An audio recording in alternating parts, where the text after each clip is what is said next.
The thunder outside rattled the window panes, a constant, low growl that vibrated through the floorboards. Rain lashed against the glass, blurring the world outside into a dark, watery mess. Inside, the only light came from the glow of Mara's laptop screen, casting long, dancing shadows across the cramped dorm room. Eli shifted on his bed, pulling the covers tighter around him. He'd been trying to sleep for the last hour, but the storm and the faint, irritating noise in the room kept him on edge. He cracked one eye open. Mara was hunched over her desk, scrolling endlessly. "Can you turn the radio off?" he mumbled, his voice thick with sleep. "It's making that weird noise again." Mara didn't look up from her screen. "I don't have it on," she replied, her fingers still tapping on the trackpad. A low, persistent static buzz seemed to answer her. It pulsed from the corner, where the old, vintage radio sat on a dusty shelf. It was a relic they'd found at a thrift store, more for decoration than function. Eli sat up, the sheets pooling around his waist. "Then why is it doing that?" he asked, a note of unease creeping into his voice. The static seemed to grow louder, filling the silence between the thunderclaps. Sighing, Mara pushed her chair back and stood up. She walked over to the shelf, her silhouette framed by the window as lightning briefly illuminated the room. "It's probably just the storm messing with the signal," she said, trying to sound casual. "Old electronics do weird things." She reached a hand out toward the tarnished silver dial. As her fingers got closer, the static didn't just get louder, abruptly cut out. The sudden silence was more jarring than the noise had been. Then, a voice, a dry, whispering hiss, slipped out of the speaker. It was faint, but perfectly clear. "Mara, don't touch that."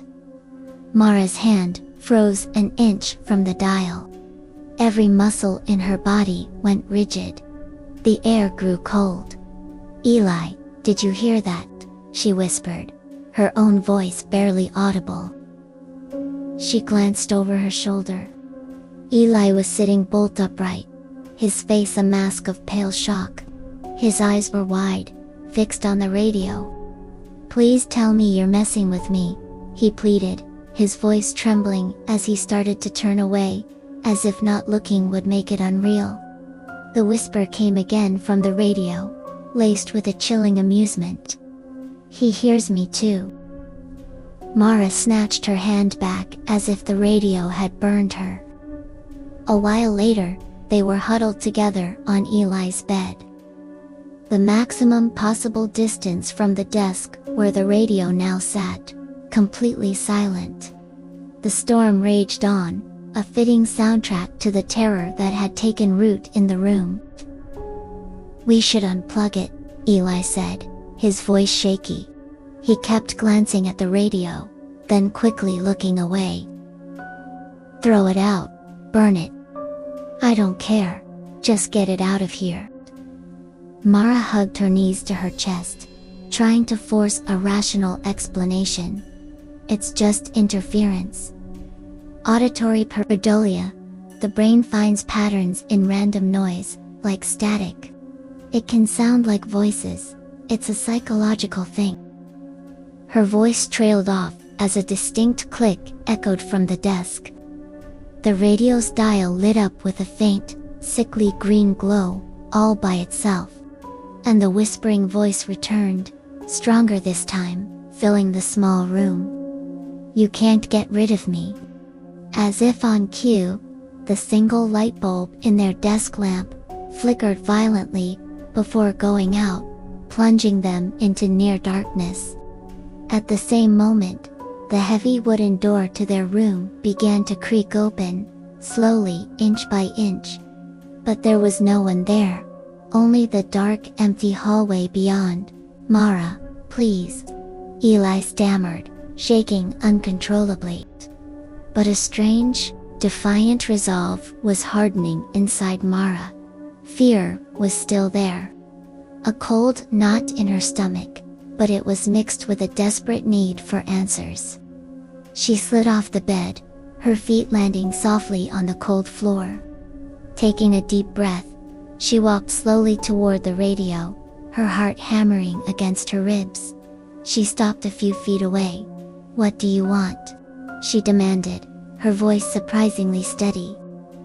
For a long moment, there was only the sound of thunder and the drumming of rain. Then, the whisper answered, low and intimate, "I want in." With a sound like cracking ice, a spiderweb of fractures spread across the radio's small display screen. From the center of the speaker grill, something dark began to ooze out. It wasn't liquid, it was shadow, thick and substantial. Thin spindly fingers of blackness stretched from the opening, reaching down, feeling for the surface of the desk, before pulling more of the shape out behind them. Eli let out a strangled scream.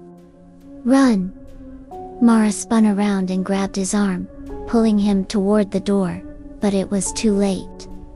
With a deafening slam, the door crashed shut, the lock clicking into place on its own. They were trapped. The whisper echoed around them, seeming to come from every corner of the room at once. "Stay with me." The shadow had fully emerged from the radio now. It unfurled and rose from the desk, stretching impossibly tall, a twisted, malformed figure of pure darkness that seemed to drink the very light from the room.